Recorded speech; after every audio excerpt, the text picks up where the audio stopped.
some adventures. Everybody's had a few close calls. Everybody's got a story.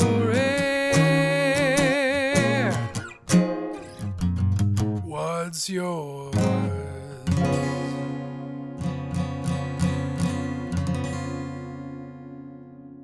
Hello, friends. Welcome to episode 31 of Cool Story with David J. McNeil. Thank you so much for listening. I really appreciate your continued support. This long-awaited episode features a conversation with the one and only Rock and Roll Hall of Fame DJ and radio program director, Mr. David Marsden. Belinda and I met David back in 2014 when we became neighbors and fast friends. For those that grew up listening to the radio here in Canada, David is also known as Dave Mickey and the Mars Bar. As we will discuss in this podcast, David's footprint on the international broadcast scene is large. The reason I say that the podcast is long awaited is that David and I spoke last year on several occasions, but it was early days for the podcast and we experienced some technical issues, so we decided to shelve those conversations and re-record the podcast at a later time. And that's how we got to here. So, let's get right to it. Here's my chat with Mr. David Marsden.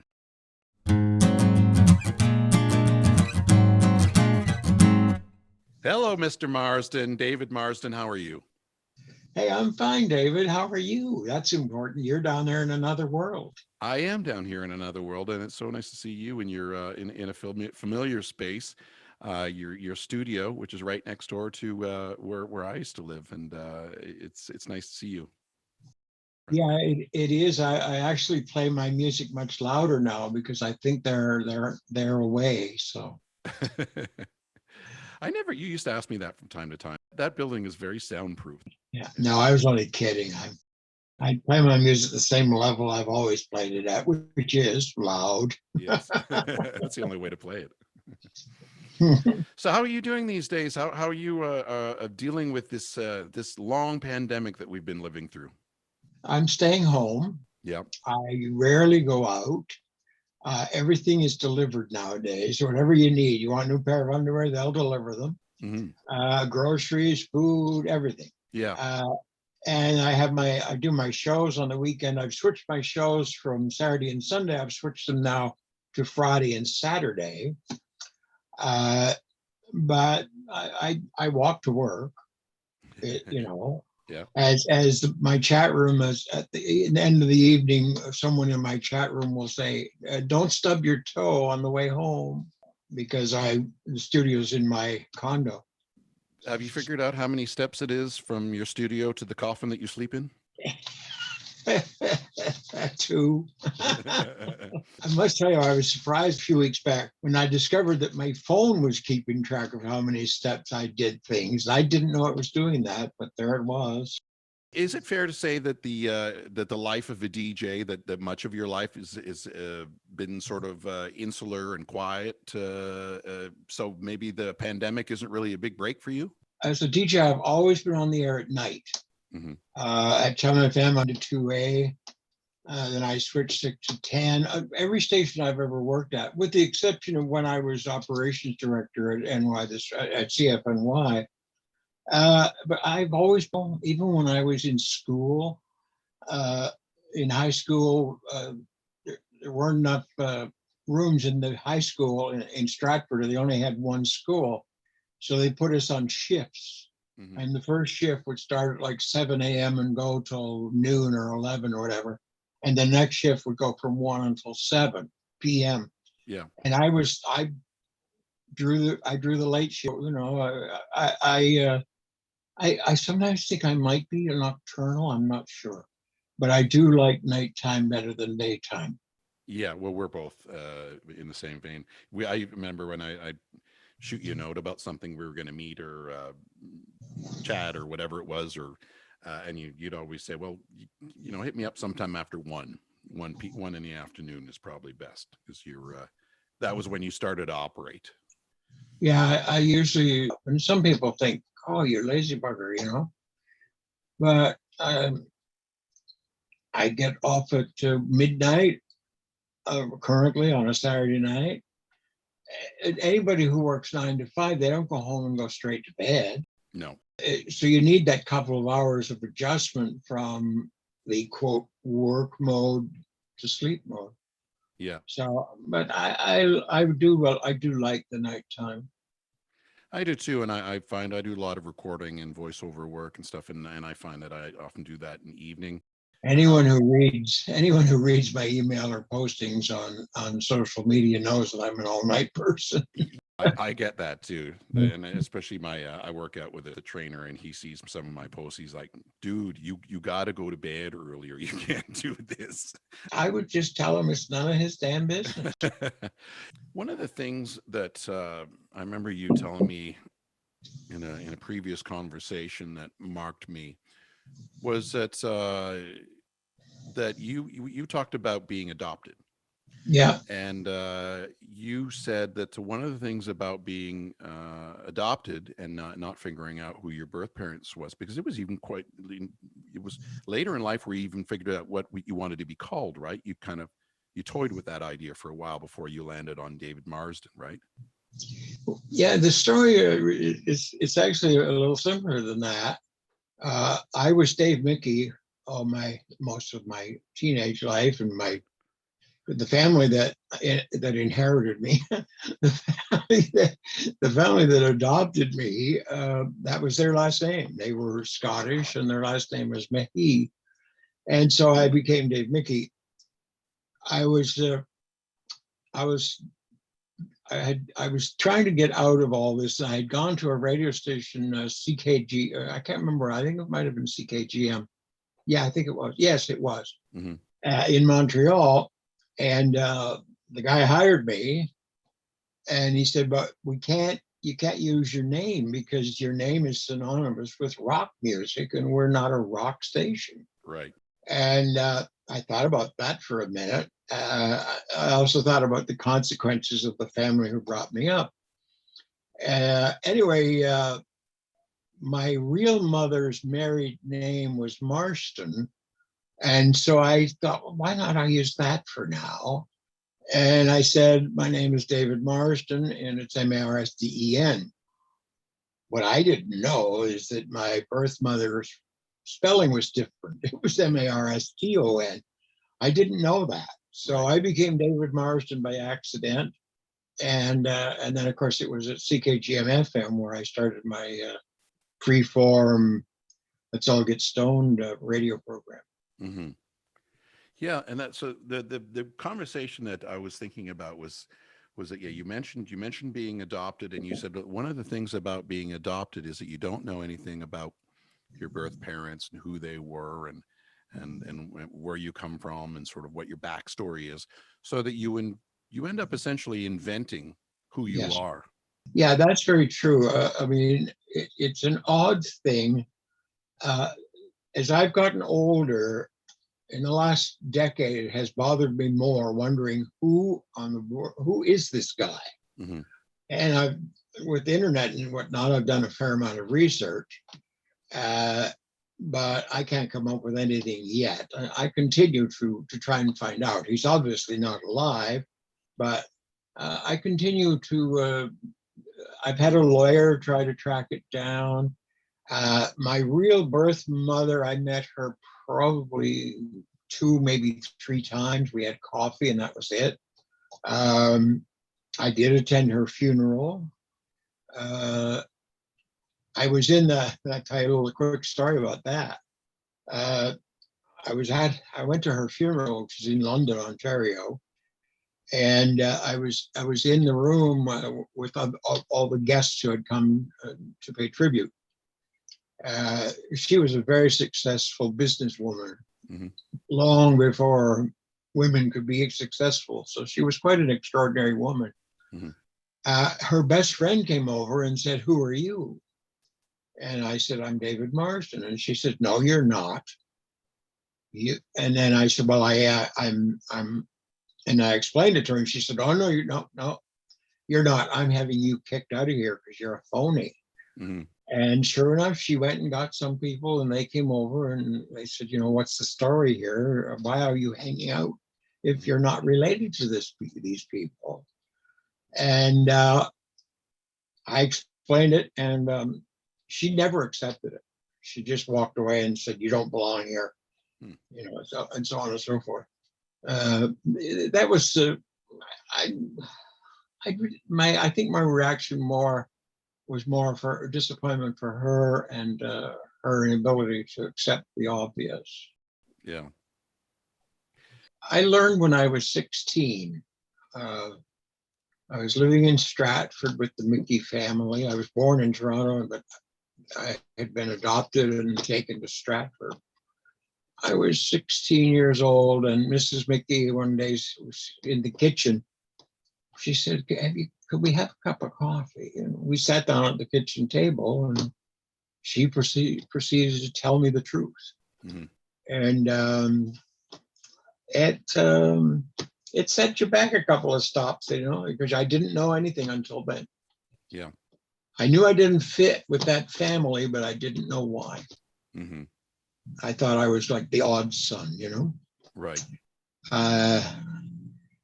It was quite a blow. It's quite a blow. But as for inventing yourself, yeah, because you have no identity that you've acquired from a family.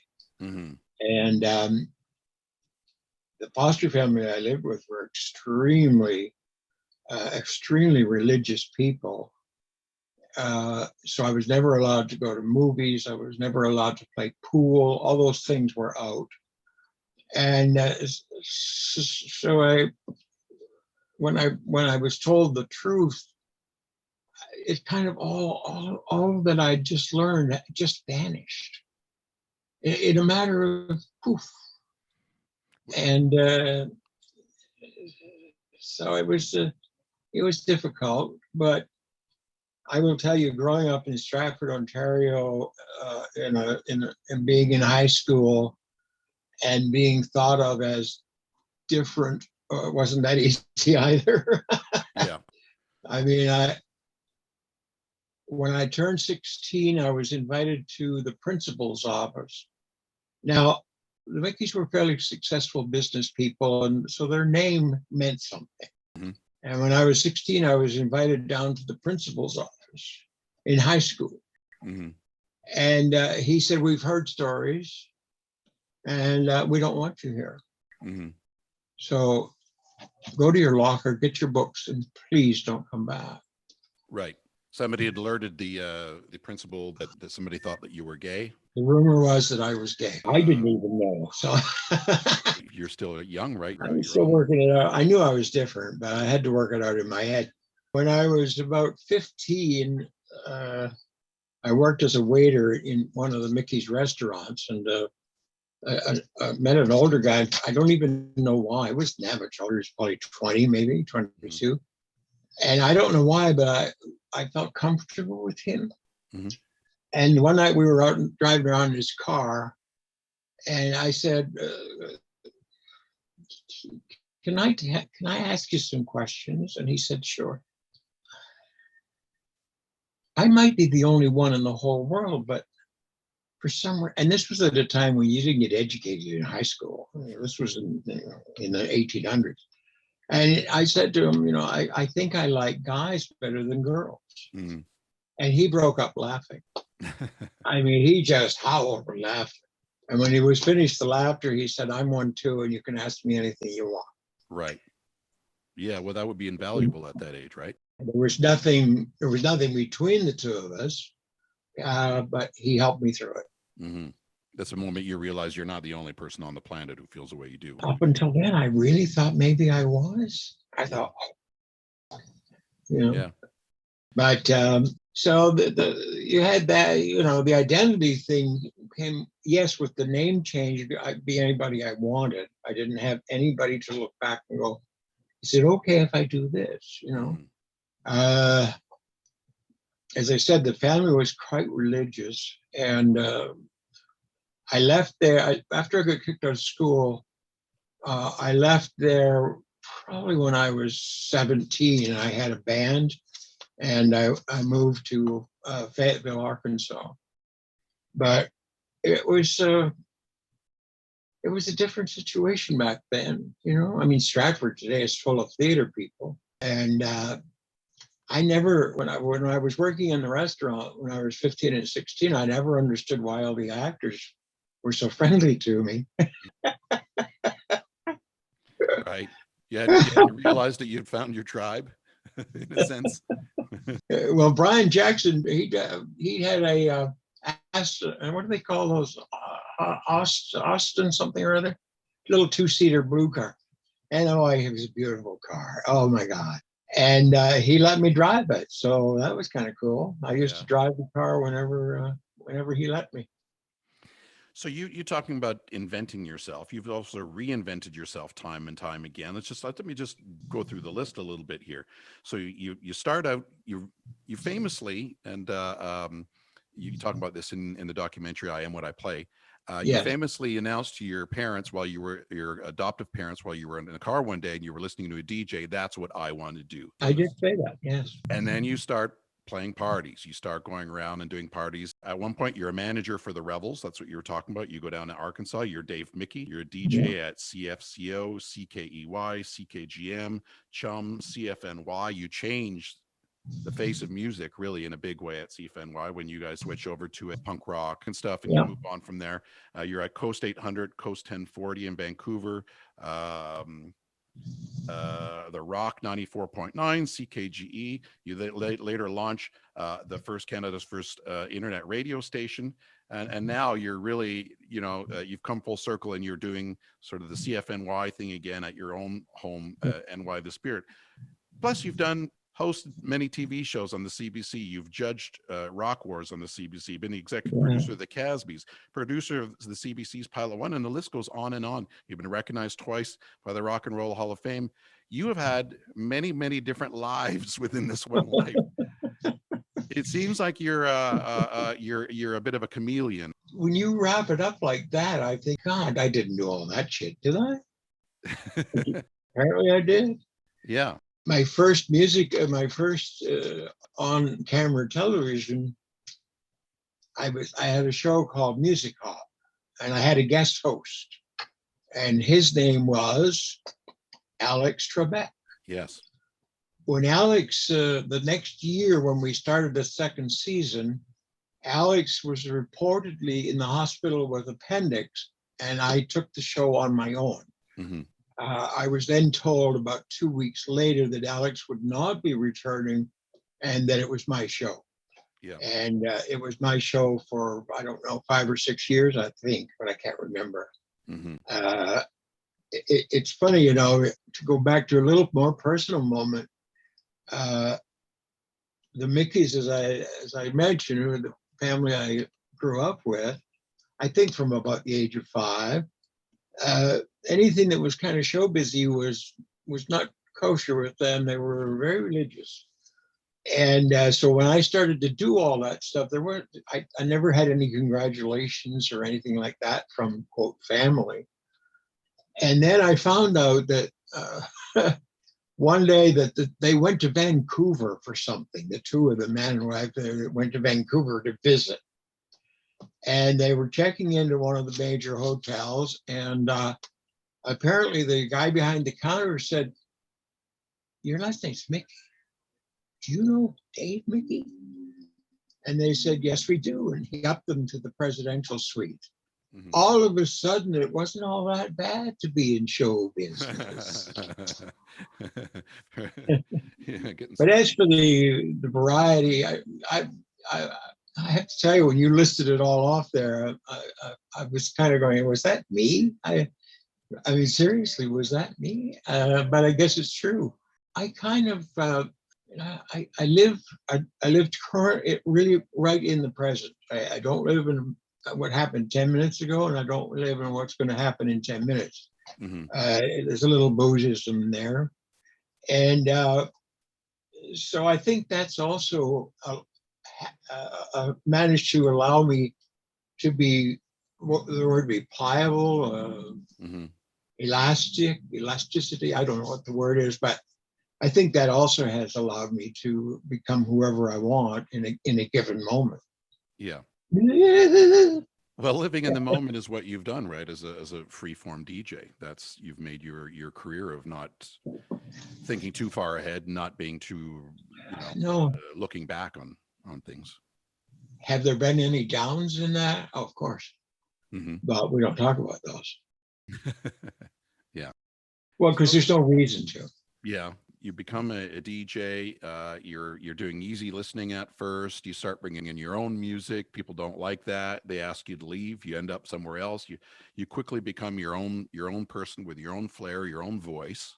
It's part of the invention of Dave Mickey, who becomes Dave Marsden. I started at CFCO in Chatham, but I started there as an operator and a typist. I Right. used to type the music sheets. Uh, that job lasted 3 months. The new owners came in and fired all of us. Hmm. And the next place I went was CHLO, and that's where I had the transition with music. But I did bring in my rock and roll 45s, and I did start playing them. And the owner, it took him 2 weeks, because that tells you how often they listen to their own station. Right. As soon as he found what I was doing, I was called in and I was fired. However, a week later, I got a call and they said, would you come in and talk to John one more time? Hmm. And I said, sure. John was the owner. So I went in, I was sitting in his office, and John, very sophisticated man. We didn't like what you were doing, David, but we've got a lot of mail here that suggests that others do. Yeah. Would you come back? I tell that story in I Am What I Play. Hmm. Would you come back? And I said to them, it was at that moment that I think I learned something that I took through up until this moment, and I will continue to use it for as long as I'm here. Hmm. I said to them, would you allow me to do what I want and play what I want? Yes, I think we can do that. And that was the phrase that I've carried with me all my life. Yeah. Can I do what I want? Yeah. And you have it every step and turn in your career. I mean, it was wonderful when I was at Chum FM.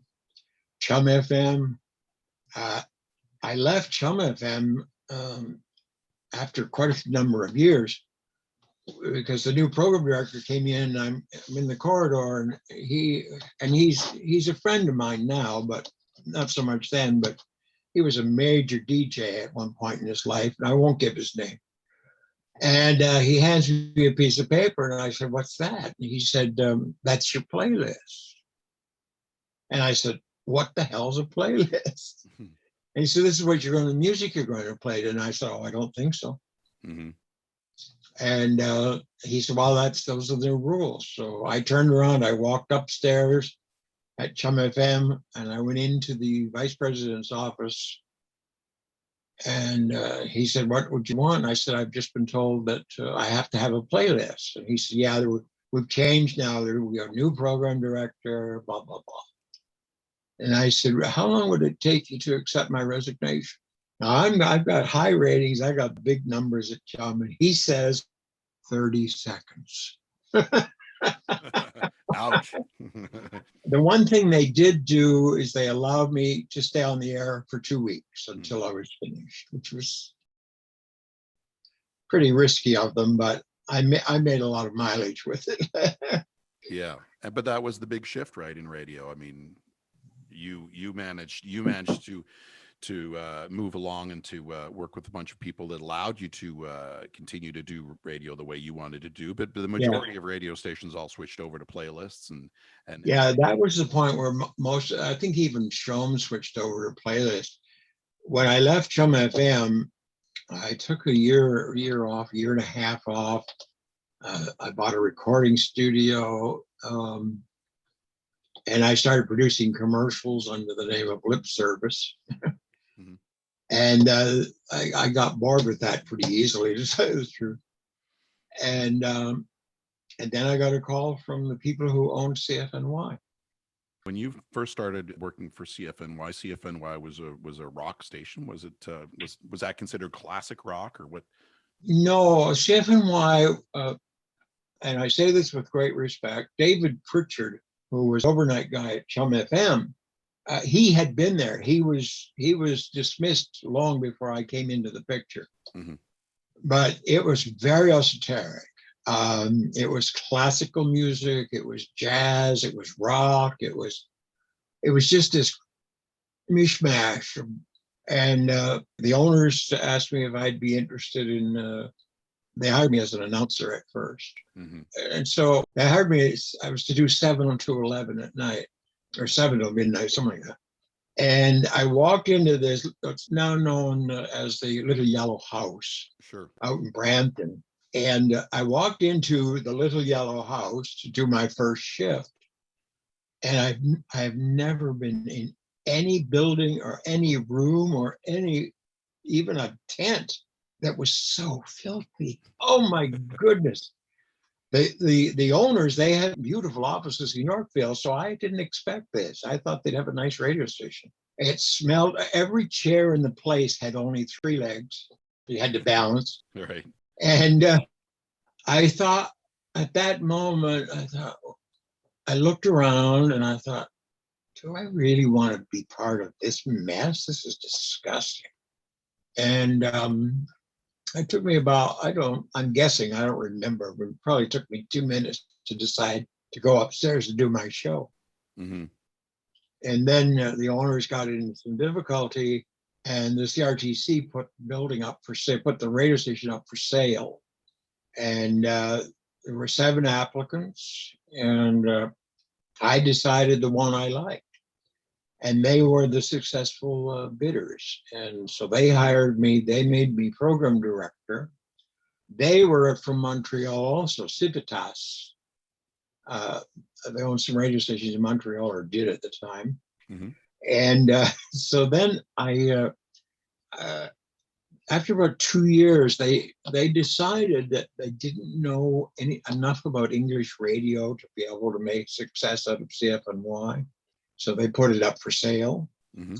And the new owners came in, and they were very professional. They are the second largest radio outfit in Canada, next only to Chum Limited. Right. And they upped me to director of operations and programming, and we set sail. For the first 2 years, we weren't on the CN Tower. They tried twice to get on the CN Tower. They were denied both times. And I said to them one day, I said, everybody who lives in Brampton goes to Toronto to work, but they can't hear their own radio station in Toronto. Yeah. So why don't we, here's the angle. The people who live in Brampton deserve to be able to hear the radio station when they go to work. Mm-hmm. They took that to the CRTC and they won. And that was when we went on the CN Tower. Right. And then all hell broke loose. We had some amazing people. Pete and Dietz, I managed to put them back together and bring them on. Earl Jive came up from California. Jim Reed. It was just a wonderful splish splash. But it was also freeform. Right. The announcers did not have to follow a playlist.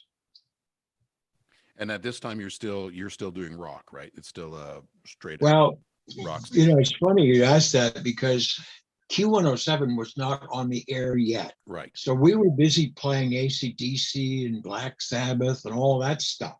And then along comes Q107. In fact, Gary Slate called and asked if I'd like the job of program director at Q107. And it was real splashy. It was at Young and Brewer, I guess, yeah. Mm-hmm. And I thought about it and I said no, and I went back to, and then he started playing AC/DC and Black Sabbath. And I didn't have the signal that he had at that time because we weren't on the tower. So we gathered everybody around and said, we must do something that no one else in the market is doing. And I still believe today that all radio stations should live by that rule. And so anyway, we then moved into punk rock and the new wave. And of course, interestingly enough, the punk rock and the new wave exploded. Yeah. And so we exploded with it. What year was that? I started there in 78, maybe. It began with the early punkers, the Pistols, and even the Joe Jacksons of the world, probably around 78, 79. Mm-hmm. By the 80, you had, you had Japan, you had Simple Minds, one could go on and on and on. Mm-hmm. And we were the only station in Canada that was playing that music. Yeah. So we got all the favors that were necessary, and we gave all the favors too. And the thing exploded, and it became huge. And I invented things like the UNO awards, the Casby awards, and all that. And that attached me into CBC. And so I was there about 11 years. And the thing was just, I mean, it was just so successful. Mm-hmm. Financially, as well as getting the message out to people. This is what and of course, so then after about 11 years, I kind of, my heart wasn't in it anymore. And my heart was just, I was 1, 2, 3, 1, 2, 3. I was going through the motions. Mm-hmm.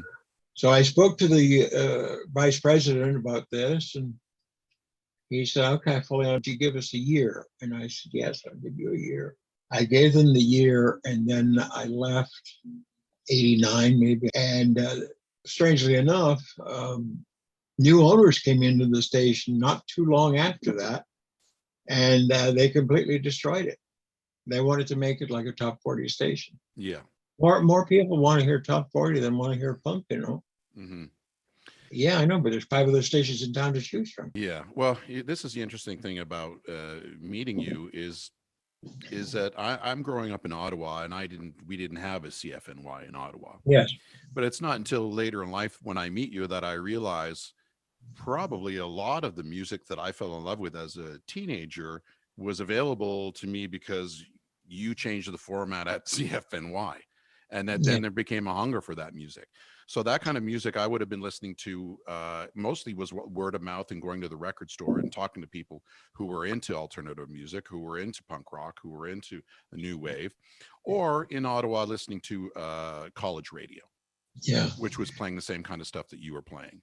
So I just find that fascinating, just thinking, because when I was a teenager, I was listening to heavy metal, and then all of a sudden I started listening to the Sex Pistols and the Clash and then all these other bands, and all of a sudden now I'm going to see the Smiths in concert, and the Cure in concert, and all these other bands that I were just exploding at the time, and it was such an exciting thing to hear all this new music that was different than what my parents liked, and that had so much to do with the decision that you made one day to distance yourself from Q107.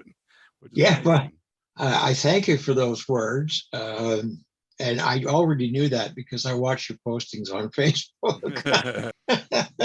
You give yourself away. Well, it's such a,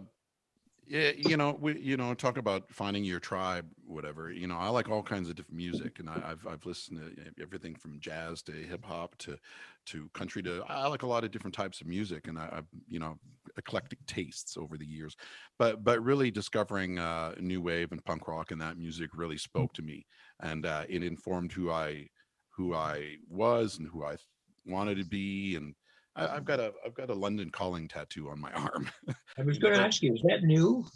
That's about. I got it when I turned 50. It's the photo from the penny nickel photo from the cover of London Calling, Paul Simon and breaking his bass guitar, that famous photo. And I started hearing that music, and I just like, oh, I get this. This is it was like, it was angry, and it was energetic, and it was fun, but it was also like there was a lot of justice in there. These some of these people like Joe Strummer and Mick Jones, they were kind of justice warriors, and they were smart, and they were paying attention to what was going on in the world. It wasn't just about getting laid and and driving your car fast. It was interesting stuff, right? And you were learning about what was going on in Latin America with Sandinistas, and it was a real history lesson at the same time. So it was a real exciting time to be alive, and I'm really glad that I was at that age when that music all came to the forefront. So having said that, I've talked to you about this before. Tell me about some of the first bands that now are known all over the world, and a lot of them are since retired or whatever, but some of those first alternative bands that you started going to see in tiny little clubs in Toronto back in the day before the rest of us Are you did. talking about the CFNY period? Yeah, yeah. I remember you Oh saying my that God. I remember you saying that you went to see REM once, and there might have been 15 people in the. Yeah, yeah. I mean, the same could be said about U2, but they're not really in the formula that we're talking about. Right. CFNY had the pleasure of producing or presenting a lot of the concerts that were happening in Toronto in those days. So, you know, you had Depeche Mode. Right. You had, I've got a list. You had, oh, I don't know. I'm just looking here. Well, Floyd also. Of course, Floyd managed to get through, Pink Floyd managed to get through a lot of formats, but not a lot of radio stations would play them because their songs were 21 minutes long. Right. Prog rock. If you think about Metal or Echoes or any of those. You had Psychedelic Furs. Sure. Another big one. In Canada, you had the Box out of Montreal. And Martha and the Muffins, right? They were big back in the Martha and the Muffins, of course. Carol Pope, Rough Trade. And then you've got even Genesis. Regular radio stations ignored it because it didn't have whatever they thought it needed to have. And then you had people like Front 242. That was the later 80s, 90s. They are also from Vancouver. Delirium. Front 242 and Delirium are made up of some of the people who were involved with Skinny Puppy. Yeah, sure. I used to listen to those bands. Sisters of Mercy, Nine Inch Nails. People don't realize how long Nine Inch Nails have been around. Nine Inch Nails would be 90s, I think. Yeah. Alison Moyet. Remember Alison Moyet? Yeah. I mean, it goes on. I can go on here. Annie Lennox. Do you remember Annie Lennox? Sure. You know, it just goes on. Grace Jones. My goodness, Grace Jones was a big feature. And it just goes on and on. Peter Murphy, Bauhaus. Joy Division, New Order. You know, even Bowie fit inside what we were doing at CFNY. It was a lot of fun. I don't mind telling you. We had a road show. We talked about this last week on the Zoom party. One day when we were in the very first days of when I first became program director after the new owners came in, and I was sitting in my office on one of those three-legged chairs, and Ira Hamilton, who became music director, but he wandered into my office, and he was an intern because he was going to college. And he said, David, I really need to make some money. And if I can't make it here, I'm going to have to go elsewhere. I knew that Ira was a real talent. He ended up as vice president of Universal, so he had what it took.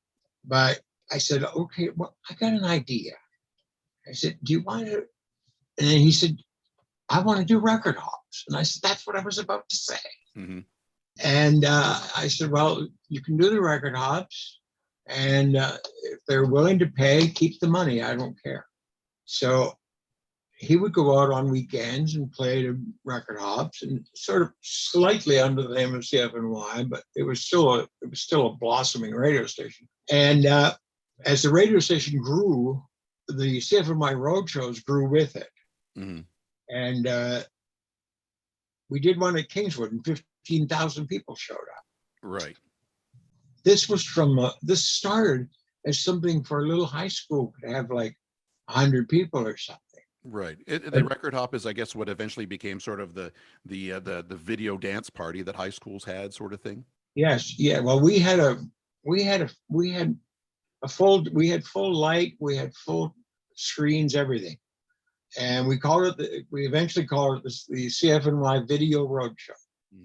We played Ontario Place just over here, 12,000 people. Yeah. So it started as a little idea. Most things do, and it grows. It only grows if it's supposed to. In this instance, it was supposed to. In the instance of what we did at CFNY, it grew because there was an empty hole in the market. Yeah. No one was listening. No one else was doing it. And it takes courage, a lot of courage, to step out and do something that no one else would dare. Sure. But all these things grew. The Awards, I think the first year we did up at CN Tower, I think we had 500 people. Mm-hmm. The last year that I did it, it was on full network, CBC. We had musicians from all over the world. Thousands of people showed up for the event. And it was on TV, plus in those days, TV didn't have stereo. So there was radio stations selected in each province. Mm-hmm. CFNY was Ottawa. Mm-hmm. And each province had a radio station carrying it in stereo.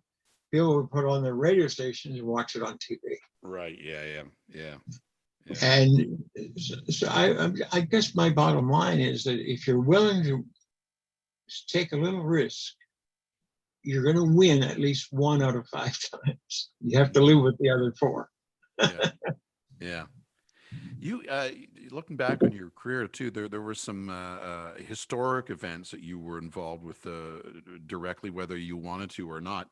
Tell us about how your DJ booth became the place where the revolution in Quebec ended up that propaganda ended up being broadcast in your studio. Tell us a bit about that. I was it was during the period of time when the FLQ were really outrageous. It was a time when if you saw a post box in Westmount, if you saw a post office, what do they call those? A Red Canada Post mailbox, yeah. Yeah, and if you saw one of those, you crossed the road because they were always blowing up. Yeah. It was a time when the Jim Cross situation was underway. Mm-hmm. And I was in the production studio with a friend of mine, and we were doing some fiddling around in there. We were recording some music, and we heard just a lot of noise outside in the hallway. This was like 9 or 9:30 at night. So I opened the door, and the place was full of people. I closed the door and locked it. And then I went over and I turned on the monitor so I could hear what was going on in the station. And what was going on in the station is that people had taken over the radio station. Mm-hmm. Earl Jive was on the air at the time, and they basically just made him get out of his chair. Mm-hmm. and sit in the corner, and they were going to have their moment. They were going to speak. And it was just... I had never seen anything quite like it in a radio station before. Yeah. Anyway, I said to my friend, I said, we have to get out of here because these people had weapons and everything. And so I grabbed a pair of scissors. That in those days, production studios had scissors because you had to cut tape. Right. And I said, when I open this door, run like hell. We opened the door and we ran like hell, and we went downstairs. And we were on Green Avenue in those days. Well, they still are on Green Avenue, just across the road. And I knew we had to reach out and find somebody. And the fright was so sufficient when we were in the production room that we didn't think to call 911. Mm-hmm. So we ran for our lives. We got down there. The security guard on that building had been tied up. Wow. And put in the corner. They tied him up with ropes and everything. Mm-hmm. And so I think one of us probably rushed out into the street and flagged down the first car or the first cop they found. And eventually the cops came and they went up, and the man who owned the radio station, Jeff Sterling, he came over, and he was a pretty spaced out guy, a really nice man, but real spaced out. Mm-hmm. And he cut a deal with them that, okay, I'll give you 1 hour on this date on this time, and you can come in and say whatever you want, but now you have to go home. Yeah. And he kept his word. And so they did. And they came back and read their manifesto, right? I believe that was what they did. I honestly don't remember that part at all. Yeah, that's what I understood, yeah. I just remember when I was in the middle of it and how frightened we were. Well, yeah, for people who are listening who, weren't around there or don't know that part of our history or are American, That was a pretty serious situation. I mean, there Oh, was people were scared. There was a lot of fear. The government ended up putting martial law into place. yes. There were Yeah. soldiers on the streets, fully armed soldiers on the streets of Yeah. Oh, Montreal. yeah. Tanks and everything. I lived at NDG. I'm sure you know where that is. Yep. I lived just a little bit away from the Dakari, and I was afraid to go outside. I mean, I don't speak any French. My problem, but and I remember I just didn't even want to go out and do my radio shows. I was that uncomfortable with the whole thing. Yeah. And a lot of it had to do with the fact that I'm from another place Mm-hmm. and I don't speak French. But it was very serious. I mean, they were kidnapping James Cross. I think he was the British ambassador or something. Yeah. And then they kidnapped somebody in the Quebec Parliament. I can't remember his name. Mm-hmm. And of course, later it was discovered that they had killed a couple of people. Yeah. Yeah. I think it was about the time when Mr. Trudeau won, senior. Mm-hmm. Some press guy said, "What are you going to do?" And he said, "Just watch me. Somebody said, how far are you going to go with this? How far are you Just going to watch go? He me." says, you just watch me. And he brought in more measures. And it was a very serious time in Montreal. Very serious. Yeah. Another sad period in rock history where your career intersects with something that's going on in the news is when John Lennon was murdered. Well, I can tell you that. I was at home, CFNY. We were still in the little yellow house in the middle of nowhere. Mm-hmm. And I was watching the television, and I can't remember was it Lloyd? It wasn't Lloyd. It was whoever was before Lloyd on CTV National News. And his lead story was that John Lennon had been murdered. Mm-hmm.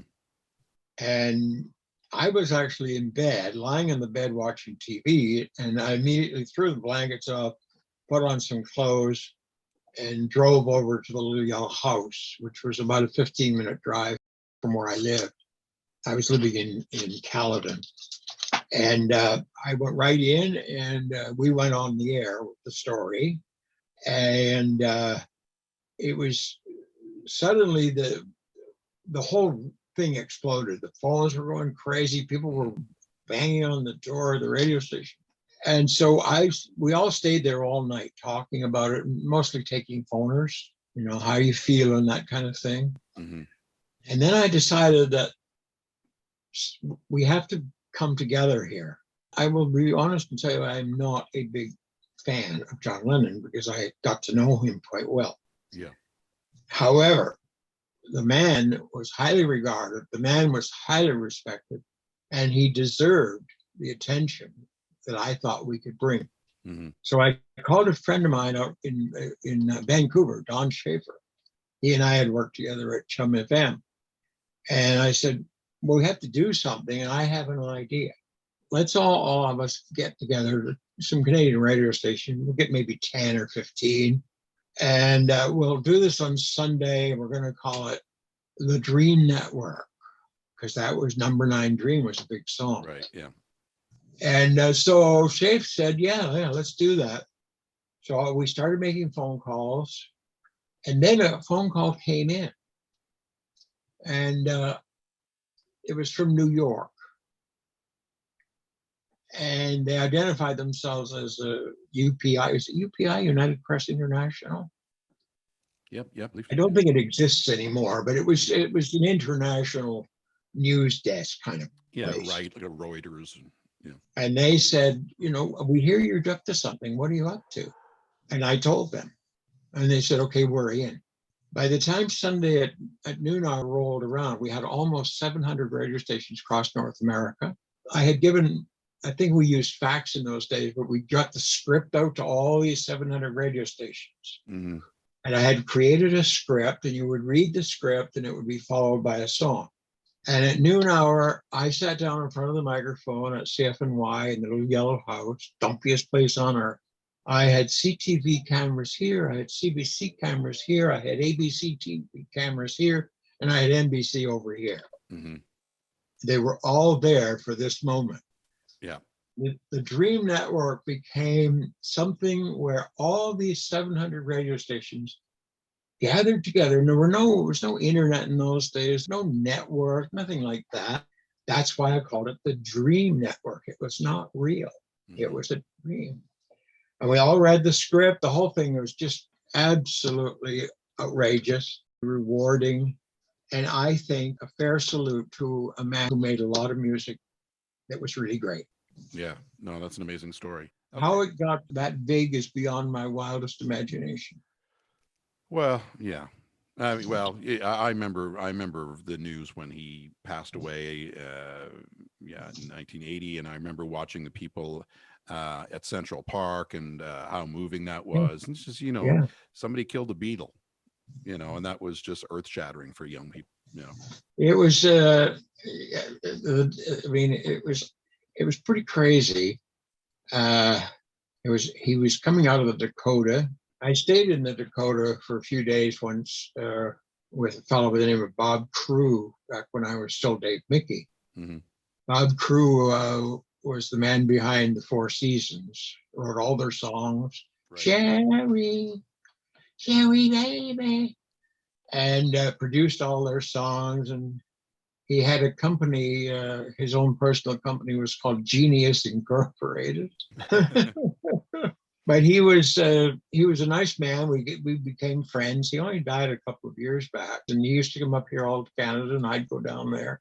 And one night we went out together, and he decided to hit all the bars in New York, carried seafood. And we spent the evening drinking and eating dozens and dozens of oysters. I have never eaten an oyster since that night. Talking about seeing stuff, if you watched any of the movies about the 70s and rock and roll and the DJ lifestyle, was cocaine as massive in Canadian radio stations as it was at radio stations in the US and at record labels? I think acid was more prevalent in those days, more than cocaine. It might have been an American thing. Mm-hmm.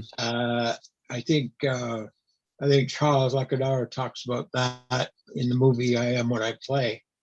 But in those days, acid was kind of every which where. Mm-hmm. And I was crossing the AM station doing a fill-in on a Saturday morning. And I kept getting all these phone calls. And in those days, everybody called the phone the radio station. Doesn't matter. Oh, you want to know how far it is to Chicago? Phone the radio station, ask them. And so people would call them. So the lines were always busy. There would be about 5, 6, 7, 8 lines, and they were always lit. Also requests. But this morning, on this Saturday morning, all the calls were coming in saying there's something wrong with the FM. There's something wrong over there. So after there were sufficient number of calls, I thought I better go up and have a look. Right.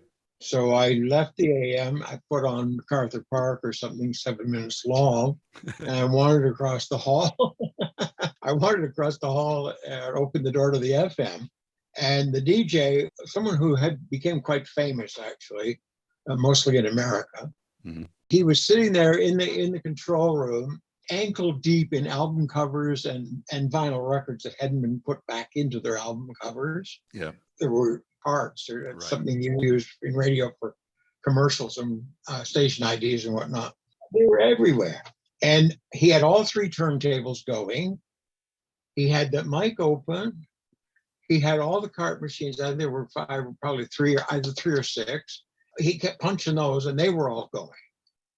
And I stepped in, and I said, "Are you okay?" And he looked at me, and we knew each other. We worked in the same building. And he said, "Haven't you heard?" And I said, "Heard what?" And he said, "The world is ending at noon hour." So I hadn't heard that the world was going to end at noon hour, but apparently it was. Yeah. I went back to the AM studio and I called somebody and I said, "I think you should come in. There seems to be a problem." Long story short is that as he was leaving his home that morning to come to the station, as he walked out the door, someone hit his tongue with a couple of hits of acid and said, "Have a great show. The world's ending at noon." By the time he got to the station, it had circled in his brain sufficiently, and he fell in love with the idea. Yeah. And he wanted to play all the music and all the commercials, and he kept his mic open in case he had an idea. And he and I are still quite close friends. And that to me is what the cocaine thing. No, I didn't see much of that. Yeah. Yeah. Well, that's a great story. Talk about being in the moment, whether you want to be or not.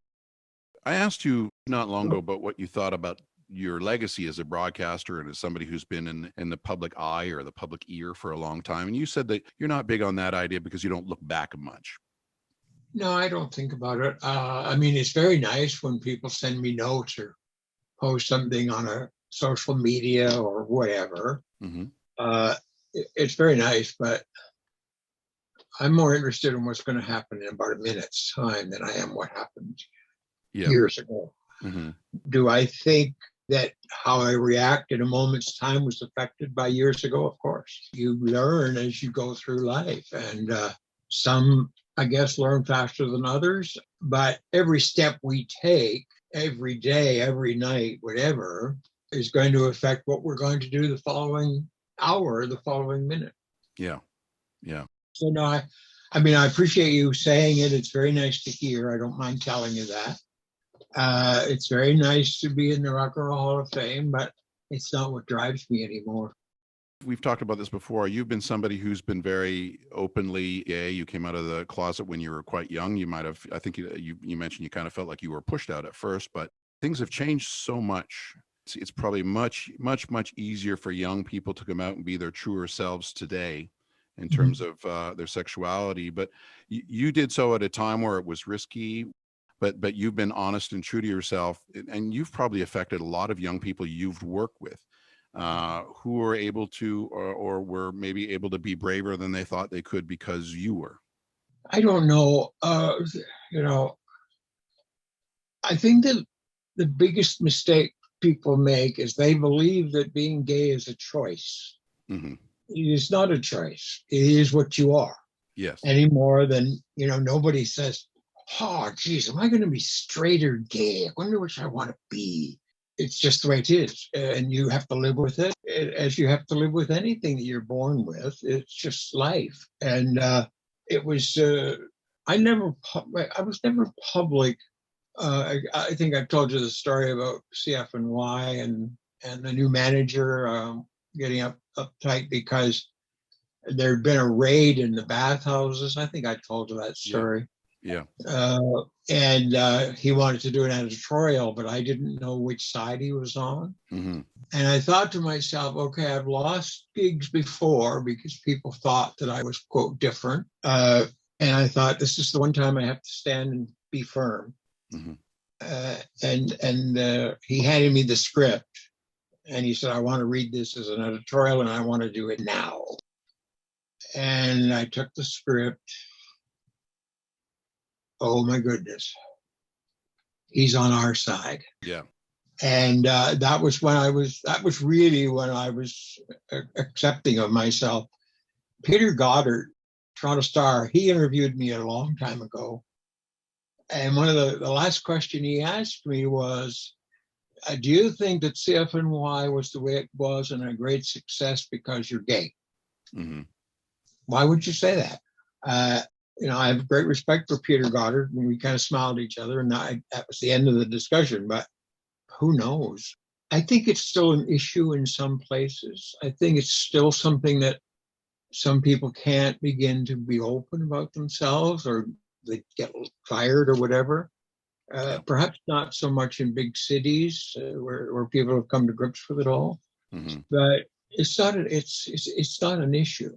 It's no more an issue in a career than it is that yesterday you get fucked by your wife or whatever, your husband. Mm-hmm. It's no different. It's immaterial. It doesn't play in where we're going. The realities around the entertainment business, about broadcasting, about being a curator of music in your situation have changed a lot. But young people getting into the industry these days who want to sort of follow a similar path to what you have done or who want to get into music and want to get into broadcasting, what advice would you have for those people coming into the business? I know gets asked a lot, but it's important for young people to hear from people who have done it well. I think the answer is to exactly what I did, which was whatever it is you love, do it again and again, and you'll get even more in love with it. Yeah. Don't be stopped by rules or regulations. If you love it and you dream it, make the dreams come real. I speak often in the colleges, and these are the words that I speak. Yeah. If you love it, do it. You know, you could do something that your folks would like you to do and you'd be a millionaire, but you might be unhappy. Yeah. Do what you believe, you want in life. And the fun thing about that too is if you do something that you love doing, you almost completely forget that it's work. Yeah, I've not worked a day in my life. Okay. Yeah, I did too, several times for about 10 years, every August, budget renewal time. And when I was operations director at CFNY, and even after that, I had to worry about the budget. And so August, because September was the beginning of the new year. And so August was like, oh God, I got to worry about 2 + 2. Give me a break. All right. And finally, I want to ask you this question, and that is, Mr. David Marsden, what's in the brown paper bag today? What is in the brown paper bag?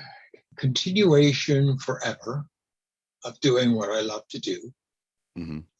I hear people complain, the internet spoiled everything. No. The internet actually have opened up people's minds. Young people, 20 years old, 19 years old, they're poking around on the internet and they're discovering, I think I mentioned this to you last time we talked, and they're discovering music. Oh, what is that? Yeah. Well, it's the blues. Oh, I didn't think I liked the blues. Yeah. What's this? Oh, that's jazz. And so the top 40 is long gone. And radio stations haven't figured that out yet, but radio stations that are on the internet are way, way ahead of them in the race. And that is, and you talked about the young people. If radio is what you love, don't look to the frequency. Don't look for the antenna in the air. Look for what's happening on the internet, because that's the future. Yeah. And that's where you live right now. I live there right now, yes. Yeah. I have to tell you truthfully, I don't often, but in the last week or so, I've had at least one offer of something reasonably good, and I don't think I'm going to take it. Yeah. Only because I'm enjoying so much what I do. The DJs that are on nythespirit.com, it's totally free form. Play or do whatever you want every week, and I'm not interfering. And with my own shows, it's the same thing. My own shows, I pick one song, and that's my first one. Everything after that for the next 4 hours, I'm just riding the edge of the blade, trying to figure out what to play next. Yeah. And while you're enjoying a song, I'm figuring out where to go next, and hopefully make it a satisfying and delightful experience. And to me, it's all about textures. It's all about how the music mixes. It's all about tone. I don't play songs, I play music. Yeah. I hope that didn't sound egotistical. No, that's who you are. You've carved out a nice niche for yourself. Yeah, I guess it is.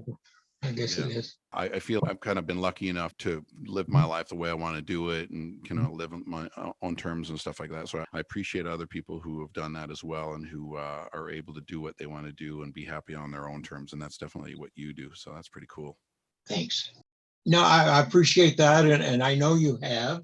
I don't know if you're getting back to Toronto this summer, but if you don't, just send me the keys to the boat. I'll take care of it. I'm going to try to get back, and when I do get back, you'll have to come over to the boat and have a barbecue with me. It's been nice to chat. Yeah, thank you very much, David Marsden. It's always good to chat with you, my friend. And like I said, I look forward to seeing you when I get back to Toronto. But thank you again so much for your time. I much appreciate it. As I always say at every show, stay curious.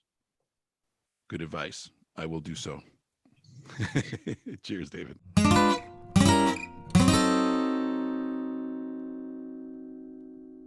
There it is, my chat with the one and only Mr. David Marsden. Thank you so much to David for spending his time with me once again. If you're enjoying the podcast and would like to support the show, you can do so by making a small monthly pledge by visiting patreon.com/coolstory with David J. McNeil. Patreon being spelt Patreon. Your support would be greatly appreciated. Also, thanks again to Mr. Jerry Stamp, who wrote and performed the Cool Story theme song and all other jingles and stings that appear on the show. Do yourselves a favor and look for Jerry's music wherever you stream. And finally, thanks again for listening. Until next time, pura vida. Everybody's had some adventures. Everybody's had a few close calls. Everybody's got a story.